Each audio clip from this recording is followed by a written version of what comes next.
welcome to this evening's panel. My name is Yalda Hakim, and I will be your moderator for the next hour or so, and I hope we have a very dynamic conversation here this evening. I'd like to begin by just making an opening statement. I mean, if the return of great power rivalry is the central challenge of our time, then it's the oceans of the Indo-Pacific that are the central front of this evolving struggle. It's a struggle that has many dimensions, including the economic, ideological, and technological. But critical is the military balance of power, and that really is the subject of this panel. And with us are military leaders from across the region and the world. Please welcome on the stage Admiral Karambir Singh. He's the Chief of Naval Staff for India. General Koji Yamazaki, he's the Chief of Staff, Joint Staff of the Japanese Self-Defense Forces. Vice Admiral David Johnson, Vice Chief of the Defense Force for Australia. General Luc de Rancourt, Deputy Director General for International Relations and Strategy for France. And Admiral Tony Radakin, he's the Chief of Naval Staff for the United Kingdom. Admiral Singh, I'd like to begin by asking for your response to this statement. I mean, the number 1, 2, and 3 concerns of this region is China, China, and China. Can I get you to respond to that? You're right. China has, especially the Navy, which is the PLA Navy, is a strategic arm of the PLA. It has grown at a very rapid pace. And we are all aware of the numbers, the tonnage, and the number of ships and everything that is growing. And we have seen in the Indian Ocean region itself, starting 2008 when they came in for the anti-piracy patrol. Before that, they weren't really very obvious in the Indian Ocean region. But now you find at any given time about 7 to 8 PLA Navy ships, warships in the area. You have research vessels, you have int-gathering vessels, you have fishing fleet, very large fishing fleet. You already have Djibouti is a reality, Gwadar is on, and there are, I'm sure, more places to come.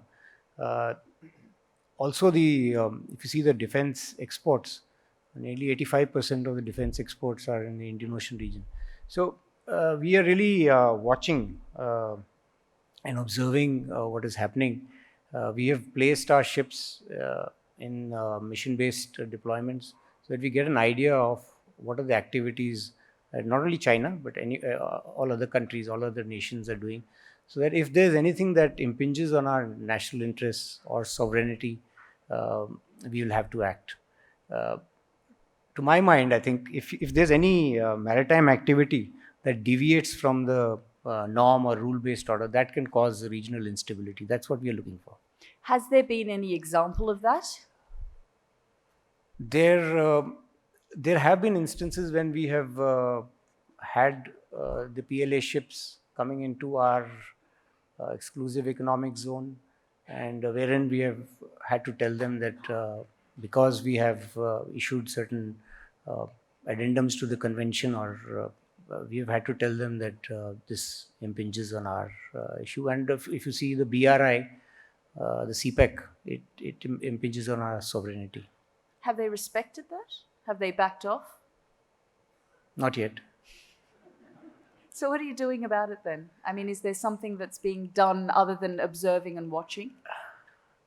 So I've told you, we've deployed there. And for example, this particular incident of the exclusive economic zone, we've acted, and then they have respected our request and moved out. Vice Admiral Johnson, just listening there to Admiral Singh, I mean, you would have to then admit that the Quad was really formed to counter China. Yalda, I don't think I would admit that if you gave me the opportunity to reframe it. Of course, we would describe the Quad is a relationship between democracies who have shared interests. And it is about being able to pursue the interests of the 4 nations that are characterised as the Quad. It isn't reflective of anti-anything in particular, but it's a valuable mechanism. We have bilateral mechanisms, we have multilateral mechanisms, the Quad is another one of those mechanisms with countries that share objectives and look to find ways to cooperate on them. That's the official line. But behind closed doors, surely you talk about the concerns that you have of a growing China that's impeaching and perhaps, as Admiral Singh said, they are breaching some of those norms and there's certain activity in the Indo-Pacific. Yalda, it is that line, not just the official line, but the Quads, because of the nature of it, it has broad-ranging discussion. That is true around any areas of which one of the four countries believes are of interest to the other partners within that relationship. They are broad-ranging. Our foreign ministers met during the course of last year. So the scope that Quad has to be able to pick a range of themes that are of interest collectively to the four parties is broad. The foreign ministers you pointed out met. Has that, politically they're meeting, has that translated then militarily other than sort of exercises? Is there, because we had this conversation 12 months ago about the Quad and its role. What's changed in the last 12 months, if anything? The meeting of the foreign ministers was important. Our officials between the Quad nations have met. Remembering it is a dialogue, so there are, whether the manifestations of it occur, I think you're saying in a military exercise format or others, our nations do work together in multiple ways militarily, both on real-world operations as well as training exercises. The Quad is just one of the characterizations by which that would occur, but is not the only one. So it is the dialogue that is the most important part, the meeting of minds around key issues, the look at all levers of our collective national power that we can apply to them. That's the value you get from bringing the countries together. Can I ask you, General Yamazaki, are you worried about war with China? 日本においてはですね、中国と面している国であります。As you have already known that Japan is facing directly to China. よって我が国の安全保障また地域の安全保障、世界の平和と安定のために中国の動向について注視をしております。For the peace and stability, not only the region but the entire world, we are closely watching the situation in China. 非常に軍事力は増強しておりますし、またその東シナ海、南シナ海、また太平洋地域への海洋の進出については著しいものがあるというふうに思っております。As you have already known that their military expansion is unprecedented, and then also we can see their maritime expansion in South and East China Sea. The US, who's not on this panel, we hear often from them that allies need to step up. And Japan has done that in terms of its defense budget. It's gone up. But how much are they actually doing in terms of risk and cost? It's the defense budget's gone up, but what are they actually doing to put that in place? この地域の平和と安定のために、日米同盟があり、それぞれ防衛予算を講じており、我が国においてはこの厳しい安全保障環境においてしっかりと平和と安定を保つための予算が確保されるべきだというふうに思っております。Japan and U.S. alliance absolutely exist to ensure the peace and stability of this region, and therefore these budget increase absolutely in order to guarantee the peace and stability in this region under these increasingly severe security circumstances and situation. しっかりと中国のまた周辺諸国の動向をしっかりと見定めた上において、それに対応する防衛力の構築というものが今我々に求められていると思います。その結果として防衛費が増額されているというふうにいうようなことであります。Seeing the detailed situation in regards to China and including in accordance with the specific situation and circumstances of the neighboring country, that we actually are building the defense force to deal with that circumstances. That is the reason why we actually increase the defense budget. Do you feel with the US saying, look, allies need to step up, that perhaps you can no longer rely on the United States the way that you once did?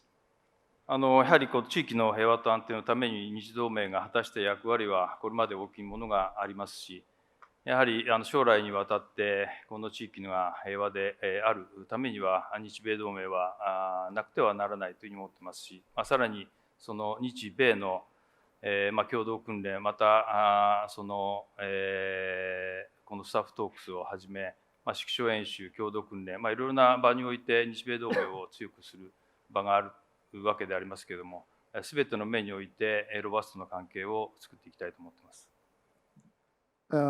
The Japan-U.S. alliance is actually take an important role to guarantee the peace and stability of this region so far for many years. And as well as toward the future, it is the alliance is indispensable to guarantee them. Therefore, we are time to time constantly having the Japan-U.S. bilateral training and exercise, including the staff talks, command post exercise, field training exercise to strengthen those capacity and capability to assure that. またその領域においても一昨年度防衛計画の大綱を策定をいたしましたけれども、陸海空の領域に加えて宇宙、サイバー、電磁波新領域においてもこれからの戦闘を決するという領域であります。その多次元においてもその日米の役割分担というのをしっかりと議論していきながら日米同盟強化を図ることも重要だと思っています。As for the coming years, it is articulated in our National Defense Program guideline that from now on, Japan, not only the ground, maritime, air domain, but also the outer space, cyber, and also electronic magnetic spectrum domain that will enhance our capability to build our multi-domain defense force. That is ensure our capability to guarantee that peace and stability of the region. General Rancor, we heard there from Admiral Singh talk about the Djibouti reality. I mean, France has been in Djibouti the longest. How concerned and worried are you about Chinese presence there? To begin with, let me say that I'm very honored to be here on that panel today, especially since that's my first time in India. So needless to say that I'm a little impressed. For the presence of China in Djibouti, as we all know, China is more and more assertive, and we see its action being more and more present worldwide, and especially in Africa. For us, we have an Indo-Pacific strategy, which has been presented by our Armed Forces Minister, Florence Parly, last year in the Shangri-La Dialogue in June. And you have to have in mind that Indo-Pacific strategy is not designed against any rival, and has not been designed against China. For that Indo-Pacific strategy, we have several priorities. The first one is to make sure that we protect the sovereignty of our territories, their population. The second one is that we foster the security of the Indo-Pacific region, which, to our mind, bracket together countries and nations from the eastern coast of Africa to the west coast of America. And by promoting the stability of that region, we have some security and military cooperation in that area. And it means that we have presence forces in Djibouti as well as in the Gulf. And our presence in Djibouti, which is a very ancient one, is more a way of being able to assess the situation in that part of the world. And of course, we see China arriving, but we have no action against China. The thing which is puzzling us is the fact that we are very attached to the respect of the international law, and we are against any fait accompli that China could intend, especially in South China Sea. Are you concerned that China could push you out of Djibouti? No, because we have sovereign.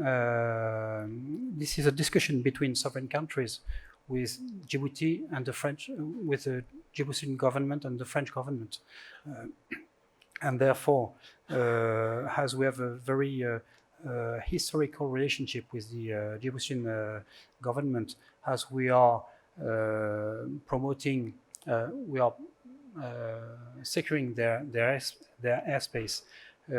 We are also we have a defense agreement with them. That's not a problem for us. Admiral Radican, can you tell us a little bit about Britain's role? Because Britain, in a post-Brexit world, is describing itself as a more global Britain. What sort of role does it see for itself in the Indo-Pacific? Thank you. Thank you. So I also am delighted to be here. So I think you're right that we're now approaching these international issues from potentially a very different position, with a stable government with a substantial majority, and with the clarity about our leaving the EU that we would acknowledge has not existed over the last few years. And I think that is particularly significant both for this region and for the Indo-Pacific, because I think what it does allow the UK government to do is to think much more broadly and potentially more ambitiously about our role in the world, and to acknowledge that we have a substantial role to play, partly as a member of the Security Council, but also as a large world economy, and our shared values and interests, which are mirrored with the other members of this panel. And if I turn to this particular region, then I think we would be looking to build on our existing footprint.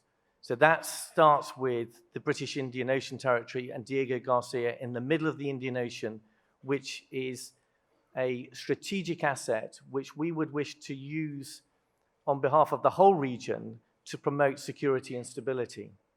If I then go up to the northwest and the Gulf, we have a substantial presence in the Gulf. We've established a new permanent base in Bahrain. We now have 8 ships in the Gulf, and over the last year, that's been the norm. So at times, we've even had more than the Americans, and we've worked with our friends on the panel as part of our approach to ensure that freedom of navigation is maintained in the Straits of Hormuz, and that actually there's stability there. And we see that as leaching into the whole region. And then if we go further east, we've got our traditional responsibilities and relationships with Nepal and Brunei. But for me, as a head of Navy, the piece that's very exciting at the moment is that we are investing in our military, and in particular our Navy. So I'm a new naval chief just over 6 months in. The Royal Navy will increase in size in tonnage terms between 2015 and 2025 by nearly 30%. 5 years ago, we didn't have any aircraft carriers. We now have 2, and in the next 5 years, both of them will be available to operate with 36 fast jets. 5 years ago, we didn't have a program to replace our anti-submarine warfare frigates. Today, we have 2 frigate programs, and both of those start to come in the next few years, and they include partners like Australia. And I think what that demonstrates is a backdrop for the UK to build on its traditional place in this region, but to also do more to support our partners as part of ensuring that the rules-based international system is followed, but also to build on our collective security and prosperity. You've got ambitions, you've got presence across the globe, but you're also facing a defense budget crisis. How does that fit into all of this? Well, I'm not sure I would recognize a defense budget crisis. So I think The defence budget continues to rise. We have a government that has been very clear that it places defence as a priority. We have a government that has been explicit in saying that this year it will hold an ambition to hold a rigorous defence review, which aims to be what we call integrated. So not just to be about defence, but to be about all of our security partners and with our foreign policy lead and umbrella as to how we approach that. And so I think, again, I would be far more positive. I think as chiefs in the UK, we definitely welcome that approach. And I think the exciting thing for us is how prepared are we to lean into some of the changes and some of the challenges that we see. So some of the challenges are the ones that you've outlined about how we have to be out in the world and to stick to our principles about security and stability and a rules-based international system. Some of the other challenges are also opportunities. As a set of chiefs, we've acknowledged that our own backgrounds have tended to be a journey of jointery, so working far more closely as a naval officer with our land and air colleagues. The challenge for us moving forwards is that we see that we've got those 3 domains, but now they've got 2 further domains in space and cyber. And we have a technological revolution that's going on all around us, which means that we have to shift our armed forces as well as responding to the geopolitical challenges. But doesn't there was a report based on a September review that the British armed forces faced a funding crisis that threatens to ground aircraft and restrict deployment of support vessels.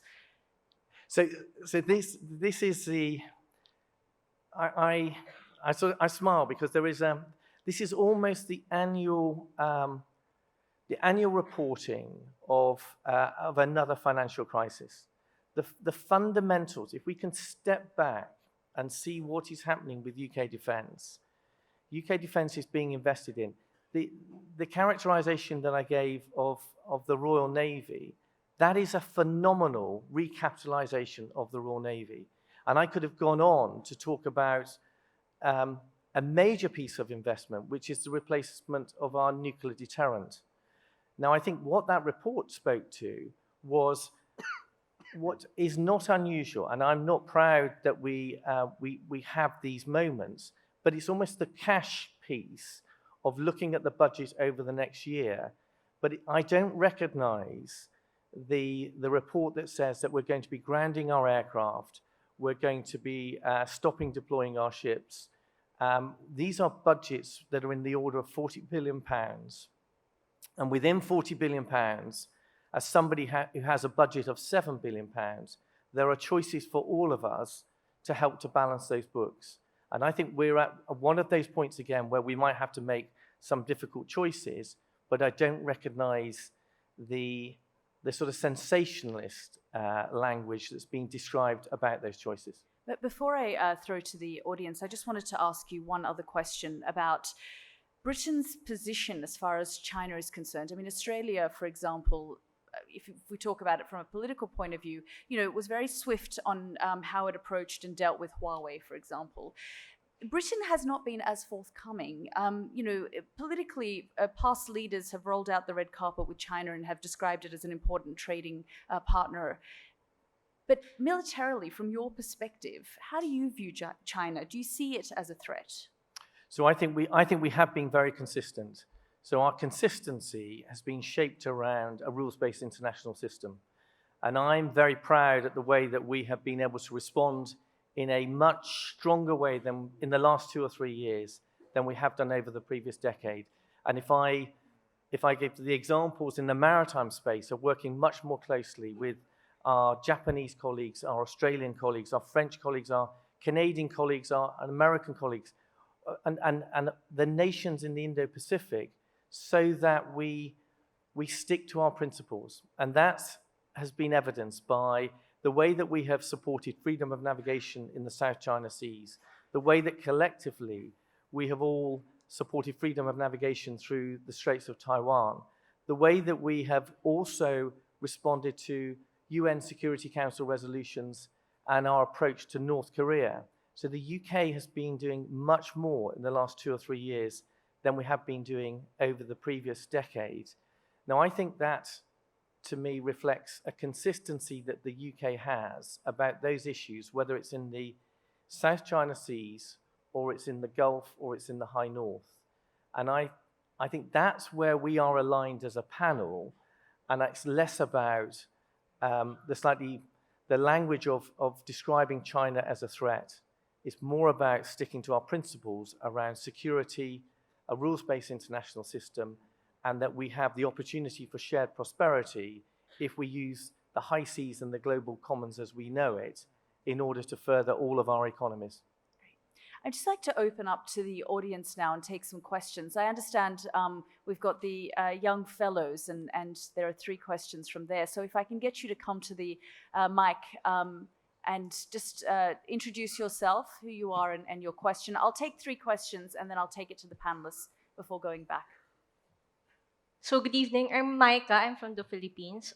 So given the sensibilities of the states in the Indo-Pacific region, how do we shift the perception of smaller states that naval presence is a mere show of force to actually showing that it's an actual effort towards security and stability? And more importantly, what are your country's armed forces prepared to do as stewards of the Indo-Pacific region in case of a major standoff in the area? Thank you. Thank you very much. I'm Anna from Russia. Together with being a European country, Russia is also a Northern Pacific country. So my question is, what do you think is the way for Russia to play a positive role in the Indo-Pacific, especially in such domains as maritime security and combating non-traditional threats such as piracy, search and rescue, disaster relief? And I'm asking both in terms of practical actions and in terms of multilateral institutions. What could be the institutions that could play a role here? Thanks. Okay.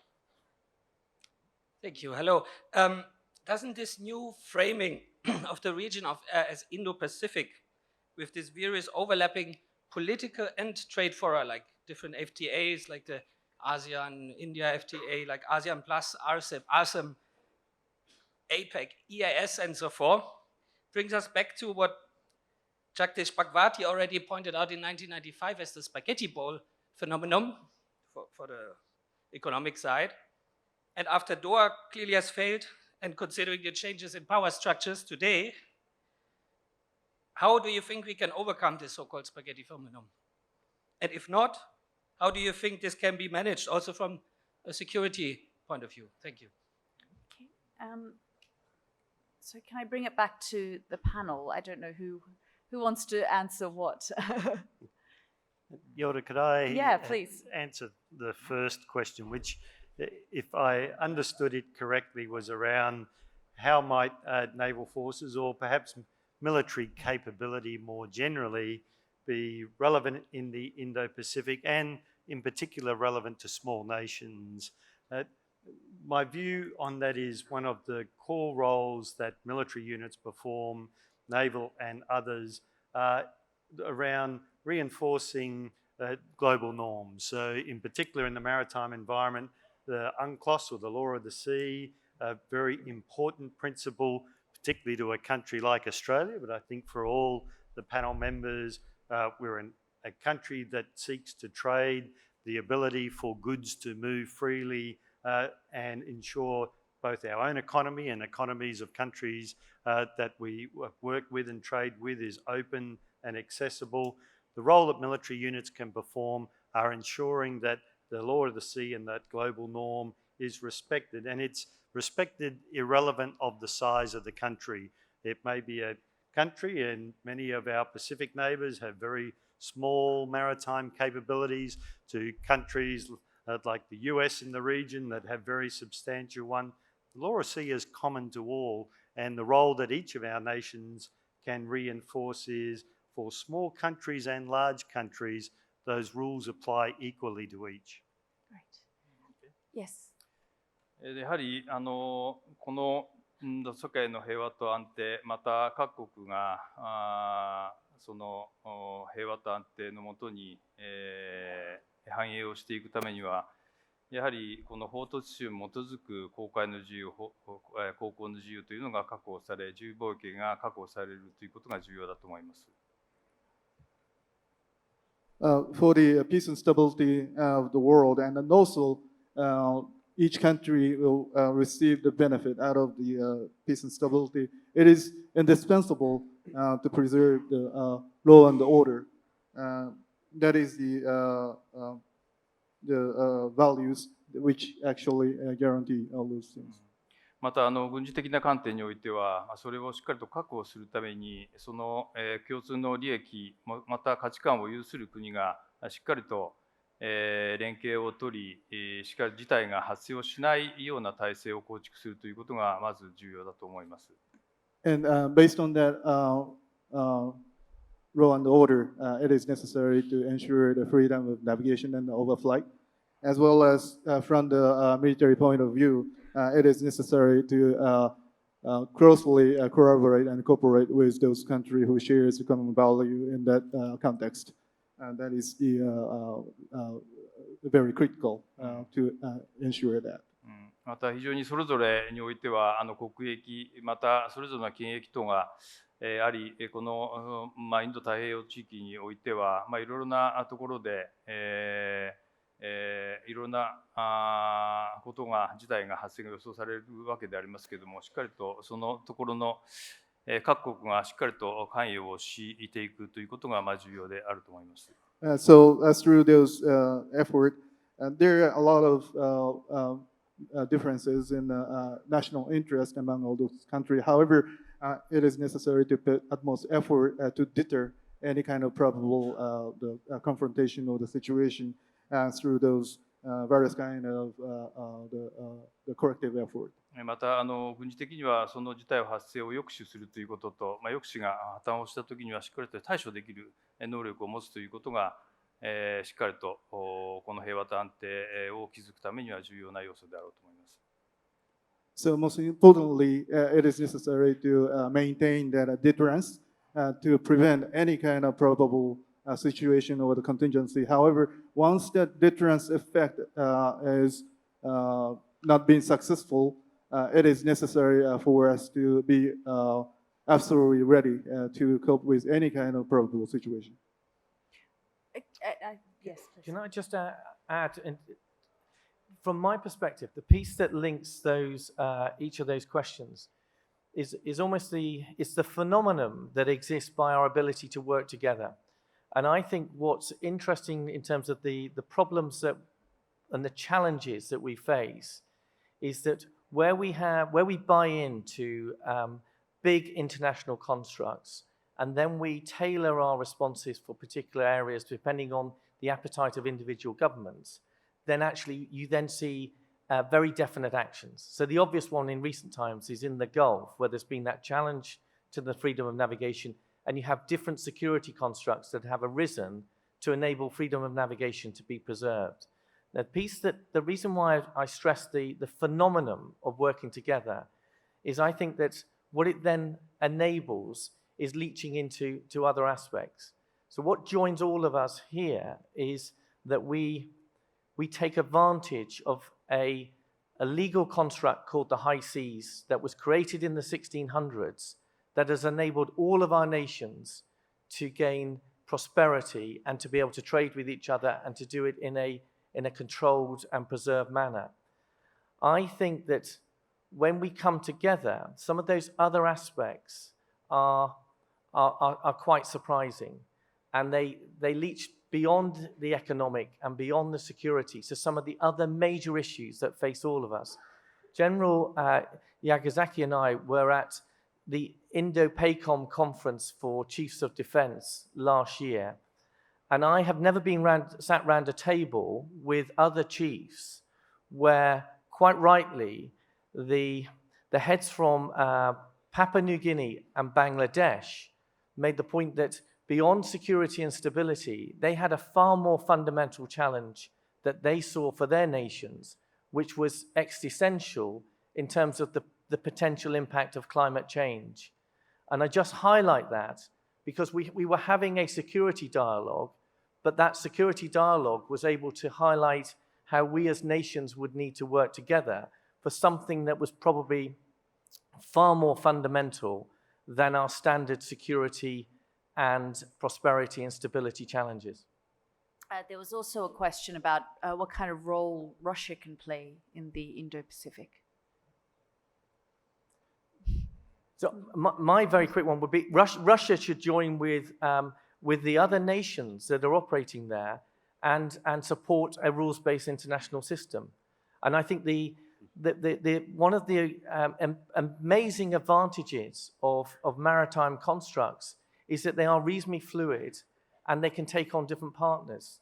So again, I know I keep referring to the Gulf, but in the Gulf, we have the Coalition Maritime Force, CMF, which has 33 different members and is not a strong political construct, but it allows nations to come together. If you see how our nations came together with the scourge of piracy off the east coast of Africa, then again, that included China, that included Russia, that included lots and lots of different nations. So I think there are opportunities, particularly in the maritime sphere, for us to work together, but we have to be clear that our endeavors are about a rules-based international system, shared security constructs, and trying to further all of our individual prosperity agendas. So may I just add? Yes, please. I just want to reinforce what the first seal order said. When you have constructs like the Indo-Pacific, etc., they're not against somebody, but they are for something, which is what we've been trying to highlight all along, that it should be free, open, inclusive, and rule-based order, because it's essential for the economic prosperity of the smaller nations. Somebody had asked about smaller nations. So you have to appeal to what the smaller nations want. They want economic prosperity for their citizens. And that can only be ensured through this process. So whether there is one construct or the other, the general end state that you wish to, which you desire to achieve, is through this getting the seas that are free for commerce and which are able to promote economic prosperity of the nations.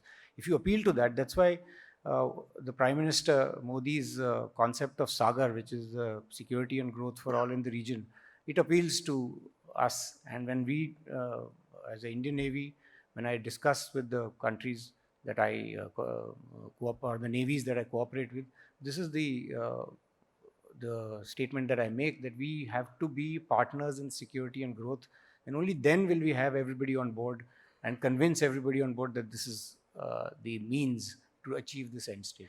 Thank you. Yes, please make your way to the mics.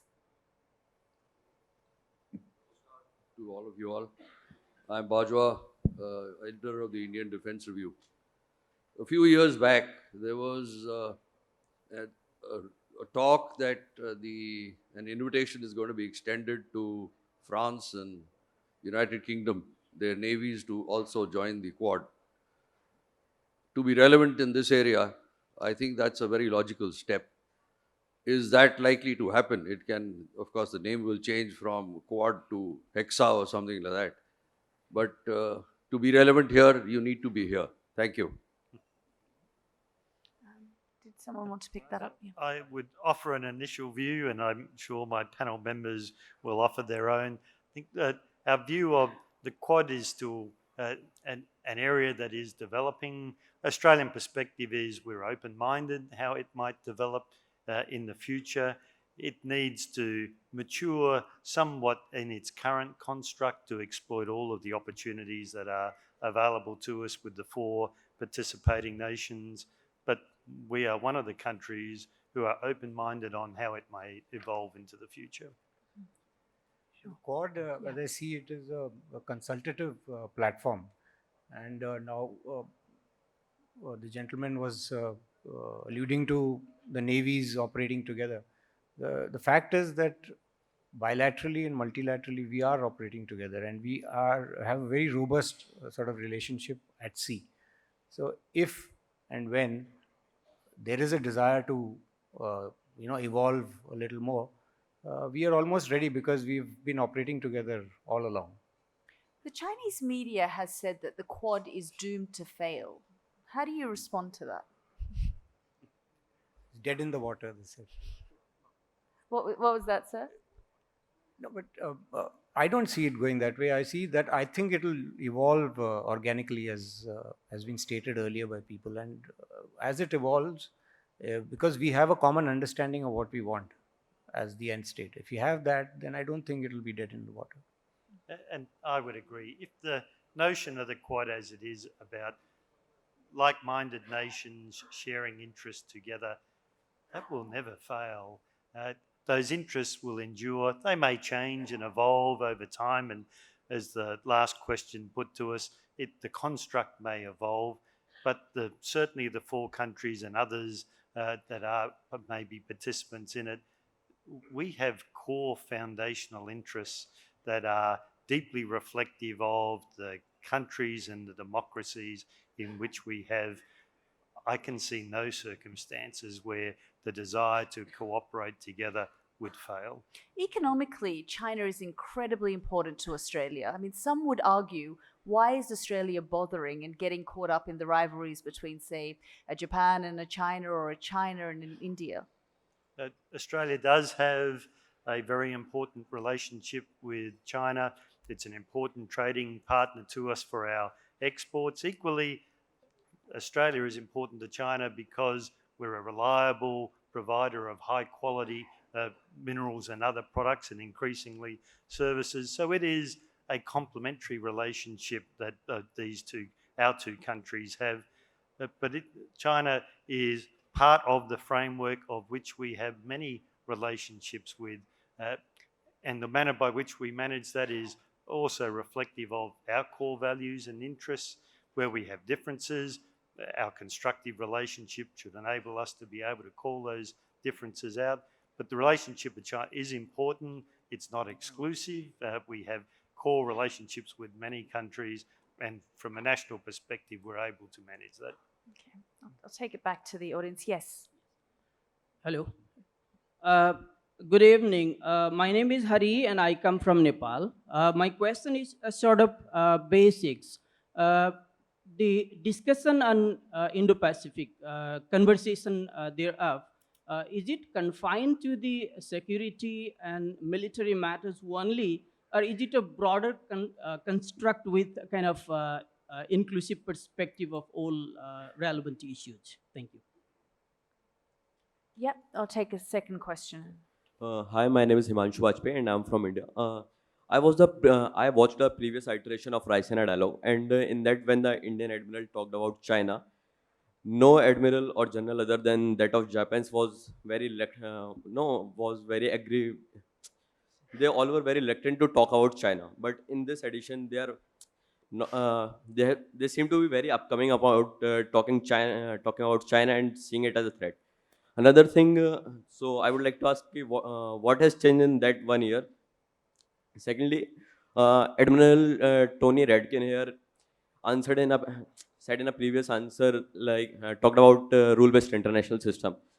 We had friends from Russia in the morning, Russia's foreign minister, who slammed the rule-based international system in the morning only. So how would you view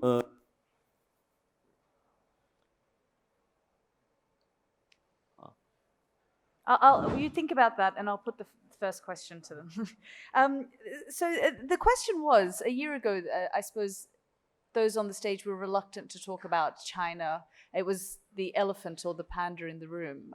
But now there's an openness. Has something shifted? Has something changed for you to be, I suppose, more open and willing to talk about the threats in which China poses? I don't think you've given us a choice, have you, Yalda? We've been asked questions directly. About China relentlessly. So I think that perhaps more gets made about, and if we looked at it from a Quad perspective, and some of the questions or the underpinning philosophy of is an arrangement like this or others countering China, I would hope that we have been clear enough to be honest about what the relationship is and what the participating countries seek to achieve, but to recognise the world as it is. The question to me was around relationships. Certainly every panel member here, I'd suggest that every country for the audience, each one of their countries has a relationship with China. So it's a factor that all of us seek, I think, to have a mutually respectful, constructive relationship. At times that may mean we call out circumstances where we have a difference of view, and always looking for a constructive engagement because it's important to our countries that we can. Yes. I am Parisa Shah Mohammadi from Iran. I have a question from estimated French speaker. How do you assess China's military presence in Arabian Sea? Do you consider it as a threat for Middle East or not? Thank you. Generally, sorry, who was that? Who was the question for? Sorry. The French speaker. Okay. General, I think that's you. General Rancor, that one's for you. Well, first of all, I would like to come back on some different points which has been talked about during this panel. There was a question about Indo-Pacific and what it was covering. There are lots of questions about that notion. Is that just a geographical question? Is that just a political question? Is it another strategic concept which could be a buzzword promised to fade away? From our perspective, this is not the case. And what we see and what we welcome from the French perspective is the fact that by seeing different Indo-Pacific strategy unfolding from different countries, we see that there is a community of thought and strategic convergence within those within those Indo-Pacific strategies, and we really welcome that because they are all fostering multilateralism, fostering tools that promotes dialogue to settle disputes and so on. And so if there's something to take away about that panel, especially, is the fact that we all share that common strategic thinking, and thanks to that, even though France is not part of the Quad, we all believe that we mustn't have a strategy which is directed against China, as you have tried to tell us to say. We are all dedicated to have the respect of the international law, and this is the reason why, for instance, France will take the chair of the Indian Ocean Naval Symposium for 2 years, which is an organization dedicated to maritime security, and which is not dedicated against any rival. So for me, we need to take into account that all of us share about the same views on what should be the strategy over the Indo-Pacific. Great. We have a question there, if I can take that. Thank you. Do you hear me? Yes. Now it's better. So I'm from Krasnodębskie. I come from Poland, and as a European, I'm very happy to hear how our European friends, allies, are involved in the security of other parts of the world. However, I would like to ask how to ensure that the growing investment in the security in the Indo-Pacific would not have negative consequence of the security in North Atlantic area. So how to ensure that the growing interest in the Pacific would not decrease the security in Europe and Northern Atlantic. And to the non-European members of the panel, the question about the cooperation with and consultation with NATO would you welcome more structured consultation process with the NATO as organization? Okay. Thank you. I'll just take one question in that far corner. I'm sorry, and then I have to come back to the panel as we're very short on time. My name is Manish Chand, Where am I? India World Magazine. Sorry, go ahead, sir. Yeah. My name is Ali Afshar from Afghanistan. My question from the panel is, there is a traditional rivalry between India and China. So at the same time, meanwhile, India has a strategic partnership with Russia. They're working on hypersonic missiles. Meanwhile, Russia has a very good partnership with China. So what if the situation gets more escalated between, the tensions get more traumatized, the situation, the relationship gets more traumatized between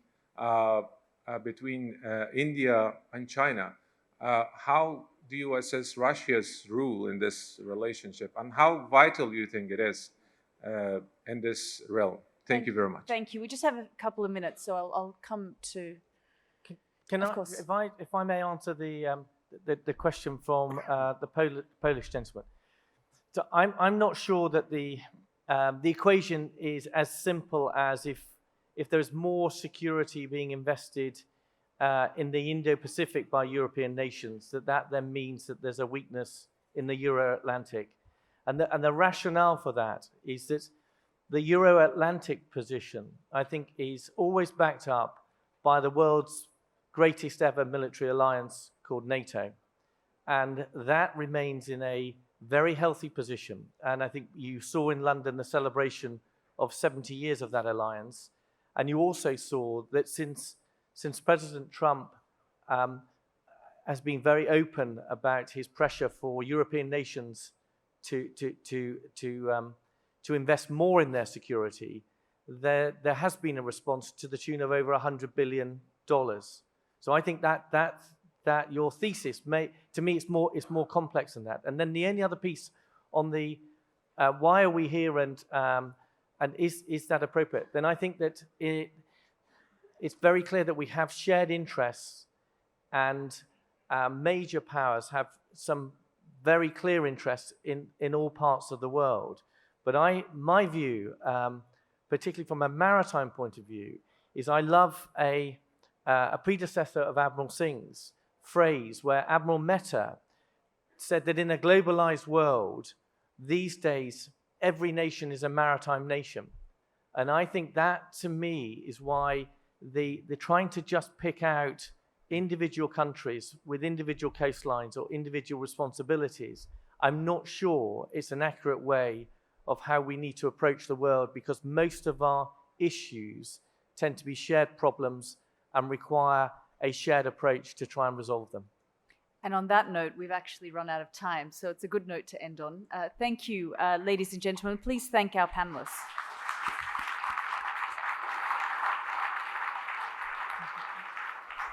Thank you.